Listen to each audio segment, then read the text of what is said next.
Well, speaking of disasters, this is what really, this next thing is pretty much what turned my stomach.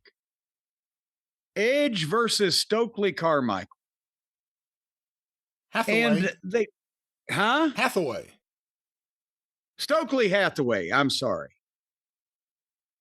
And the whole thing has been a mess because Christian, the heel partners and friends of Christian turned on him, but yet he came out, was the biggest prick ever last week and insulted Edge that he's supposed to try to get back together with. But originally FTR was turned on by, Edge was turned on by FTR, and Stokely's their manager, but they've gotten a restraining order or something. What the fuck, where they can't be around Edge or he can't be around them, but Edge hornswoggled him into a match against Stokely's wishes. And here we are today with Edge versus Stokely. Did I do about as good a job explaining all that as they did? I would say so. All right. Well, and I said this the other day, but I'll repeat it shortly, briefly, just in case anybody missed it. The way this works is if you've established, and one thing that I know about is forcing a manager to get in the ring with the top babyface, right? I think everybody can give me some credit for experience with that. You have a manager that you've put in a main event position with credible talent that has some track record of success and has been given a lot of promos and or a lot of opportunity to interfere on his men's behalf and to be a thorn in the side of the baby faces and to cost them something that was dear to them. Title, money, glory, whatever, right? Have I given them the picture, Brian? I think so. All right. Then once you've established that guy, then as he's done something to a baby face or a group of baby faces and they want to get even, then you force him into signing a contract that he doesn't realize or in some way being, again, snow jobbed into the ring in a handicap match with his boys and the baby faces or just one-on-one or whatever. There's a million ways to do that. And then generally that would be on a big house show or a pay-per-view or something where that is what you have built that the people need to pay to see, is the babyface getting his hands on the manager to get even with some stipulations that would seem to prevent the manager's heels from helping him out. That's the way it works. And now, again, if you're talking about, I said pay-per-view or big show where they got to pay. Well, now TV, you're getting rights fees. I can understand that, but you still have to do the other shit to make it make any difference, to make it mean something, to make it not just be comedy and an embarrassment for Edge, who used to be a star, and to be a waste of him, to be slow and unexciting and boring and goofy. And we'll get to the ratings here in a minute. I don't honestly know what they are at this point in time, but as I've said, I've done a lot of the manager wrestler matches, and all of them were either the Great American Bash or a pay-per-view or a big live event where they had to pay. But I did one, Brian, one on television in WCW, the match between me and Shane Douglas that Shane ended up bitching about. We might tell that whole story again some other time. Was that early 1990? Yeah, the late 89, as a matter of fact, December. But the point is that that's what we had done. I had been their advisor as well as the Midnight Express man, and nobody gave. And remember, people now, Shane Douglas, he's been a big name forever. No, this 1989. He'd been a kind of a small to medium name for about 12 months. And Johnny Ace, John Laurinaitis, everybody knows now, but back then he was the guy that waved the sheepherder's flag. So when they put them together as a babyface team to try to be in that rock and roll express vein, to work against the Midnight Express, and it was, the program was because, as I've mentioned, Herd didn't like the Midnight and hated the dudes worse, and so he didn't care what we did as long as it was with each other. But to work with the Midnight Express was elevating them, because the Midnight Express had been multiple World Tag Team Champions, multiple U.S. Tag Team Champions, featured in main events for the previous 4+ years. Whereas they had no track record of anything. You guys were over. Even despite the booking of 89, you guys were super over. And also because of my track record. I had managed the top guys, or managed against the top guys. When I became their advisor, it brought them up into that stratosphere in the fans' eyes. Then when I turned on them, even though the people cheered it because they hated the dynamic dudes, because they were lousy baby faces with a shitty gimmick, we were trying. It was the hand we were dealt. But then that it angered the baby faces to want to get even with me for stabbing them in the back. That was a reasoning. And then finally, a month later or whatever, when they did it, when we signed the contract on television, but it wasn't for the match I thought it was for Shane Douglas, because this was my angle, by the way. And there was absolutely no way that I was going to work with John Laurinaitis in any capacity. With 2 left feet and him being a klutz, Shane could do the moves and was a fine young athlete. He just wasn't smart to the business then. So we signed the contract on television for the next week, and I shit myself, and I'm scared, because if I'm scared, and then the fans want to see it. That's how we built the thing. And hold on, let me bend over and grab my notes. I just so happen to have in the Midnight Express scrapbook, we shot both those TVs in Greensboro at the Coliseum. And when the December 30th, 1989 edition of WCW Saturday Night. So the 2 matches that were advertised were me and Shane Douglas, and Sting versus the Dragon Master. Kendo exactly Nagasaki. Sting and Luger. Yes, but not exactly Sting and Luger at the time. We did a 3.4 rating and a 6.5 share. We were in 1,759,000 homes, which by the measuring of that time period was a little over, I think, 3 million people. It was the second highest Saturday night rating in over a year. And the previous high rating was the Midnight Express and Dynamic Dudes rematch off of the Clash of Champions on December 2nd, like 4 weeks before that. Because it meant something, and people wanted to see me get my ass kicked and see what was going to fucking happen.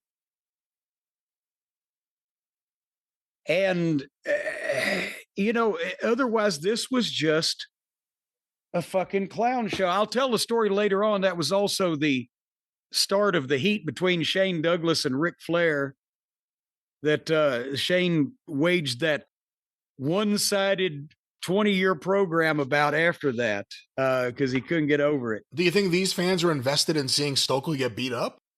No, that's the point. He's not been established as a top guy manager. I didn't even mean that was a pun with FTR.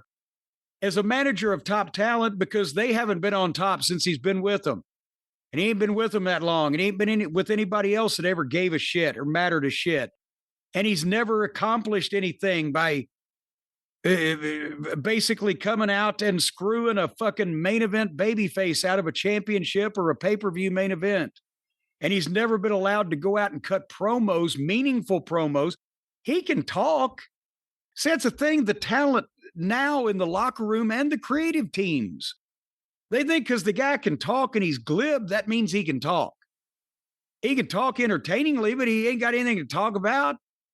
besides a little stuff to get himself over, but he's not got goals that he's achieved or mountains that he's climbed or a track record that he can rely on or the material for a good angle that you can sink your teeth into where he can talk about the evil things that he's done and the more things that his boys are going to do. He's just out there doing funny lines. And that's what the boys now think means you can talk. Yeah, he's really entertaining. Yeah, he's entertaining. What's he fucking talking about? I want to pay to see or want to go out of my way to see. So they start the match with security throwing him into the ring where he never tries to run. He never tries to run. He turned around and speared Edge and bounced off. And since the setup was so off and there's no heat in this, the fans are just laughing because it's comedy. But it's also obviously phony comedy. It's not even like the manager getting his comeuppance where the people can laugh at him. They're just laughing at what he's doing because it's obvious that it's bullshit. And I'm sorry, but I always took pride in having the fans laugh at me being embarrassed or humiliated or getting a taste of my own medicine or whatever it may be, rather than the shit that I was doing was funny because it was all phony and made up and we were just jacking off. Can you see, Brian, that there might be a little bit of a difference? Yeah. So then, my notes, there was no action. There was no excitement. It all looked fake. There was no energy. There was no heat. The fans, and he speared him again and bounced off. And then the fans are like, one more time, one more time. Edge got the microphone and went out in the crowd and let a fan cut a promo on Stokely. And then he asked another one of the girls if they would fuck him. He didn't say fuck. But he said, hey, any hoes out here? Yeah. So he asked one hoe, the self-admitted hoe. Her name was Flo. She was part of the show. So, Ho Flo Show. Would you basically he said, you gonna get with Stokely? Oh no. Oh no. Ho the Flow, part of the show, but it was no go. And then he just went out and grabbed Stokely and threw him back in the ring and speared him. And this took forever. And then FTR came out, but they got a restraining order or whatever. So they're asking Edge, don't hurt Stokely. So Edge speared him again. The dreaded heels begging the babyface not to hurt their manager. Oh, yeah, please don't hurt. Please, Hammer, don't hurt him. And then Edge asked the fans if he could pin or should pin Stokely. And they're like, no, beat him up again. And then FTR runs in. And I don't know if anybody went to jail over this, but Edge beat them up. And then went to went to spear Stokely again. And now he throws the powder. After Edge, a Hall of Fame level superstar, has speared him twice, now he throws the powder. You know why Shane Douglas was pissed about that match we had and made us redo it and got that heat with Flair? Because he didn't want to sell the powder. You remember that story? I do remember that story. He even told me after the previous week's television, we had led up to this, and I told him what we were going to be doing, and we were going to sign a contract, get me in the ring with him. In the airport, he had said, now, I don't sell that powder in the eyes, because he'd been to Memphis for like 3 weeks and thought he knew what was going on. And I thought he was kidding it. He had a straight face. And I said, I told him, I said, I think you're going to sell it when I throw it at you. I mean, I let him know we're going to throw the powder. And the deal was that I'm forced into the goddamn match. I'm scared to death. I'm at my wit's end. And so when the match starts, I throw powder in his eyes and blind him while the Midnight Express is distracted Johnny Ace, his partner, and the referee. And then for like 2 minutes, I've got a rope in my, and I choke him with the rope, and I've got the gimmick and I stick in his eyes, and I cheat and I let the Midnight interfere and choke him while I'm drawing the referee and anything I can to avoid this guy from killing me. And then after a couple minutes, I fuck up and he makes a comeback. And boom, and I take the big bump and he gets on me and he's choking me. He's going to choke the life out of me, but my shoulders are down and I get counted out. And then the Midnight hits and Johnny hits and they drag me out before he gets a chance to finish the job. He didn't even pin me on purpose. So now 20 times in the month of January, all around the country in major arenas, the Midnight Express will face the Dynamic Dudes. And if the Dudes beat the Midnight, then Shane Douglas gets the 5 minutes with me to get even again. It's a goddamn infomercial. But after we shot it, and by the way, the people in the arena were fine with the happenings. Flair's the booker. It's my angle. The only reason that the Dynamic Dudes at that point are even booked in anything besides to get beat because Herd hates them is because I said, okay, I'll take the other team that he hates and I'll work a program with the Midnight Express with him because at least we can get a match out of them. And it's something for everybody to do. And Flair has approved all these things. Well, now Shane, because like I said, he could do the moves then. He was an athletic young man, but he wasn't smart to the business. And he took himself even then way too seriously. He called Hurt. He didn't call Flair the booker and say, Rick, you know, I sold too much for a manager. That was his bone of contention. 2.5 minutes with two guys helping him blind or two guys helping me and blind and foreign objects. He sold too much, made him look weak. So he didn't call the booker Ric Flair and ask, hey, can we do something?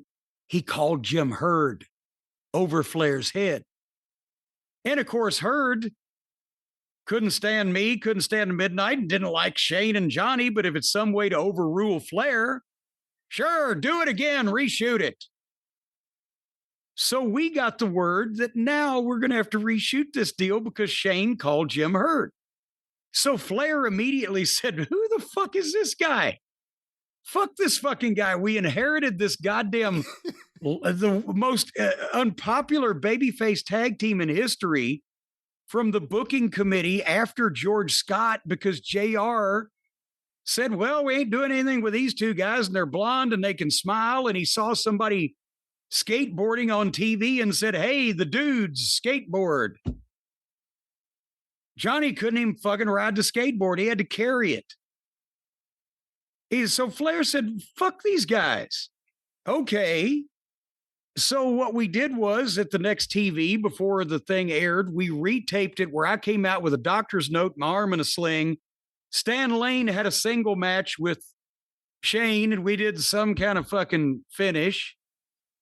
And then the matches that were booked for them in all the arenas for them to beat the Midnight Express and get 5 minutes with me, Flair just fucking beat them. He said, fuck it, just beat them. They don't get it. They don't get the stipulation. And then after a few weeks, we had about 4 or 5 left and it was a big town. And he said, well, this has been so fucking flat. We'll put them over. And then they jerked me in and to cover me, boom, 1, 2, 3. Because I wasn't going to, after that, because it was a personal insult, not only to me, but to Flair. I wasn't going to fucking put any energy in taking bumps for him or trying to get him over. So we did that 3 or 4 times. And then the Rock and Roll Express were back and we didn't work with the dudes anymore. And they went on to put I guess every other team on the roster over. But that's what started the heat between Shane and Flair because then Flair said, well, fuck these guys. Who the fuck do they even think they are? This is a favor spot. And he called over my head. So he just beat him the rest of the fucking time. Well, back but to nevertheless, back to this thing. Yes. So Stokely throws the powder in fucking Edge's eyes after he's already been speared twice. And then I wrote, idiots. And then FTR get the heat on Edge, but they hold him for Stokely to throw a punch at him. But Stokely throws the punch at him and is still selling and falls down. Not the time, Stoke. That's not the time for the comedy. That's where the manager pulls himself up in the corner and starts selling his guts or his leg or his head or his mouth or whatever and pointing at his guys. Kill him, he hurt me. That's where your heat comes in. Not by going over and being comedic again. Jesus Christ, does anybody teach anything these days? For fuck's sake. And FTR got slow, uninspired heat and then went for the stuffed pile driver. And Christian Cage's music plays. I'm like, oh my God. Here comes Christian Cage out with a spiked bat. I know they do the spiked bat, but again, this is not the time for comedy. It's Edge's spiked bat, specifically. But I know they do it, but it's not the time for comedy. It's just ridiculous and preposterous to look at. And he didn't use it. And they ain't going to use it.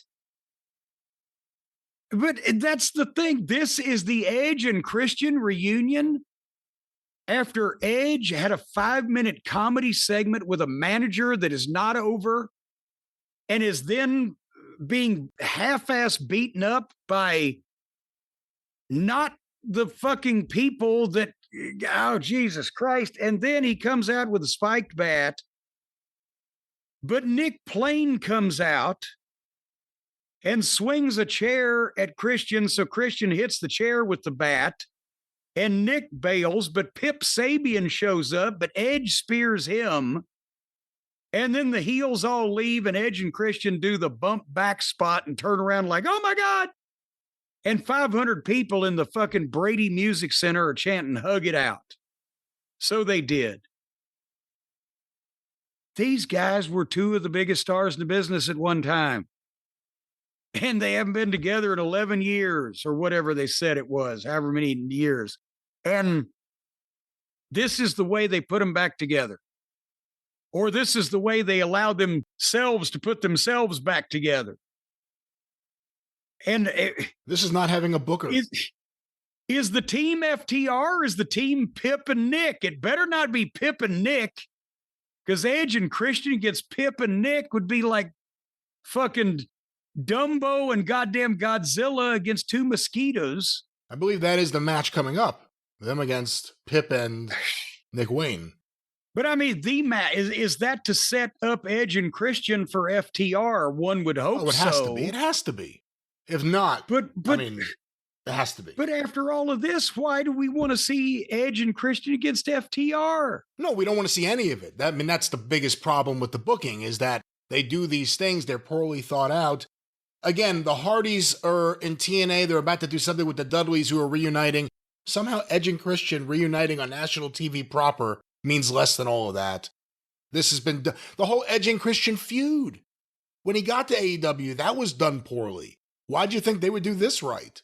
And FTR, it was noticeable how quiet the fans were when FTR got involved. They don't care about FTR anymore. When's the last time FTR did anything that we give a shit about seeing? The match with Juice Robinson and Jay White. That was 2 years ago. I've still got it on my DVR. That was in July 2 years ago. So yeah, I'm not excited to see Edge and Christian reunite or anything else that's going to happen here. Yeah. This whole segment was ridiculous. By the way, folks, there's a trivia note for you. The one modern wrestling program that I have saved on my DVR out of all the WWE pay-per-views, all of the major events, everything we've recorded, is an AEW show. FTR versus Gin and Juice. Old Juice Robinson and old Jay White, whatever happened to him.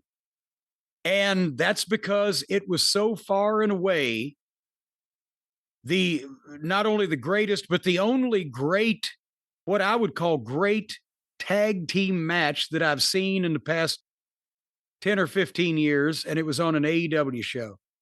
And they never did it again. Yeah, they never followed up with any of it. So anyway, after that, on this program, I saw what the next match was, and I'll tell you what it was. It was Kyle Felcher, Josh Alexander, and the Hardley Boys against Brody King, a guy in a mask, Takahashi, and Ishii. And I said, that I can't do this anymore. I was nauseous. There was about 40 minutes left into the show at that point, and I couldn't. I quit. I don't know if I missed anything. I don't know what happened. I don't care. I couldn't do anymore. You know what happened? Sometimes I give you a lot of guilt, and well, you know that you should have watched that girls' match. You should have watched Io Sky. I'm not going to give you any guilt here. This is a bad show, and I wouldn't have kept watching if I didn't have to. I thought you were going to keep watching. We'll go over what happened with the ratings in a minute. Well, in that case, then, folks, I think the moral of the story of today's program, I don't know who it is, but somebody needs to find a new line of work. And I think there's no better way to do that, Brian, than to follow your dreams. Because, you know, if you enjoy what you do for a living, you'll never work a day in your life. That's what they used to say, right? Well, I'll tell you what, if you don't care whether you enjoy what you're doing for a living or not, but you want to make some money at it, then fucking just go ahead and do some miserable shit for a short period of time, make a fortune, and then relax and jack off. How's that sound? Again, I don't know if this is the advice that we should be giving the audience, but good advice is that if you do start a business, if you leave AEW to start a business, or if you have a business and you don't work for AEW, or you leave anybody else and need to start a business, you need the right support, the right team behind you, and you can get that from our friends at Shopify. That's right, because there's no me and team, folks. And the folks at Shopify are going to get behind you. They're going to push you. They're going to put your nose to the grindstone. They're going to be cracking that whip. You come up with a product, a dream, a service that you'd like to sell, and they're going to put you to work, and they're going to push you, and they're going to ride you, and they're going to whomp you and stomp you until you make millions of dollars. It doesn't work like that. There are no guarantees, but it does not work like that. Well, if you break down, you know, and just fall into the dust and wither away before they've finished driving you and whomping you and stomping you, you ain't going to make millions of dollars. You've got to be resilient, folks. You're going to fall into the dust. You're going to fall into the dust. They're going to get behind you. That's right. Just right into it. Just drop right into it. They're going to get behind you, and they're going to push you with their great team. They have hundreds of ready-to-use templates that help you build your online store. They're your own design studio. You can accelerate your content creation. The helpful AI tools that write product descriptions and page headlines. I'm smiling. They can enhance your product photography. You know, they've got a camera. If you've got a picture of a person with their clothes on, they can take a picture of that. It looks like they're naked. It's enhanced. Get the word out like you've got a marketing team behind you, because you will. Constantly pushing you, work harder, longer hours. They want you to make money because they're going to get part of it. Easily create email and social media campaigns to beg people all across the world to give you money. That's not, no, and you will in turn, not begging people to give you money. You're asking nicely. Your business will be displayed all over the world via the World Wide Web and, of course, smartphones and all other sorts of technology. Yes. And it's easy. They power our online store, ArcadianVanguard.com. You can find it in the shop app. There's a purple button. Hey, what's better than that? Shopify. What's better than purple? And these social media campaigns, I'm telling you right now, they're going to make people want to buy your stuff, because that's right. And watch out now, that kid on that bicycle. Oh, there he goes. They're going to make people buy your stuff, and you're going to work hard to create it, and then they're going to buy more of it. It's going to be an endless loop. You're going to be just a hamster in the wheel. You're making the stuff, and they're selling it for you. You're making it, and they're selling it. You're going to have a lot of money, no time to spend it. You're going to be a workaholic with a broken family, but you're going to be successful at it. You will be doing what you do today, but with more support and more help for you and, of course, your products. Shopify, that's the Shopify way. This is the Shopify sound. There it is. Yes. As I talked over it. And there's more that they could do. There's a great price to try it out. Check it out today. Yes. We trust them. You could trust them. Jim, I trust you will give that information. Shopify. Well, and in Shopify, we trust at Shopify.com, you can turn your big business idea into cha-ching, cha-ching. There it is, reality. With Shopify on your side. Shopify will be on your side, ladies and gentlemen, and in the shower with you as well. Sign up now for your $1 a month trial period and start selling today at Shopify.com/JCE. That's Shopify.com/JCE to start selling today and working today and living to work another day. And work till you drop in the big city. Don't stop till you get enough. Shopify.com/JCE. Ow!